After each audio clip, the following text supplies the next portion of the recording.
Hello everyone and welcome to Audio Inspiration. It is January 13th and I sound like a radio host. I guess I always sound like a radio host. Anyway, today we have a very exciting piece, in my opinion. It comes from the Screwtape Letters, first.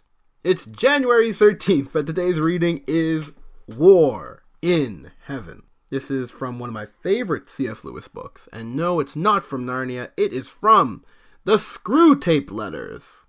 So I'm really excited that it's in this book, and it's going to be fun to share it with you guys. Oh, also, I think I'm going to read it in a voice. So if you don't like me doing voices, let me know in the comment section below. But that's kind of my shtick. So let's do this. First, a little intro to what the Screwtape Letters is, in case you're a little confused. The Screwtape Letters is a fictional correspondence between a senior tempter, or demon, named Screwtape, and his protege, Wormwood. In this letter, Screwtape attempts to explain the great quarrel between the enemy, God, and the father of all tempters, Satan. Enjoy. What does he stand to make out of them? That is the insoluble question.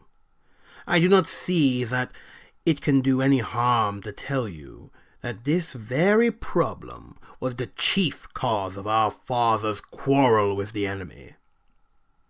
When the creation of man was first mooted, and when, even at that stage, the enemy freely confessed that he foresaw a certain episode about a cross, our father very naturally sought an interview and asked him for an explanation.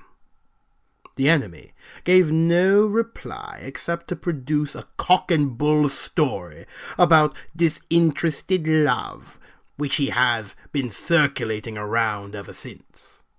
This our father naturally could not accept. He implored the enemy to lay his cards on the table, and gave him every opportunity.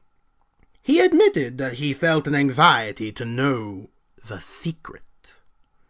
The enemy replied, "I wish with all my heart that you did."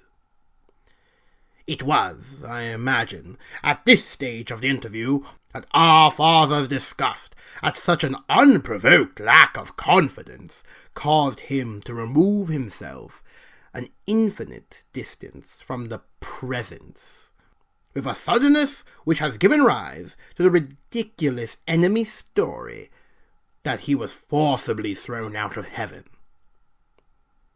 Since then, we have begun to see why our oppressor has been so secretive. His throne depends on this secret. Members of his faction have frequently admitted that if we came to understand what he means by love, the war would be over, and we should re-enter heaven.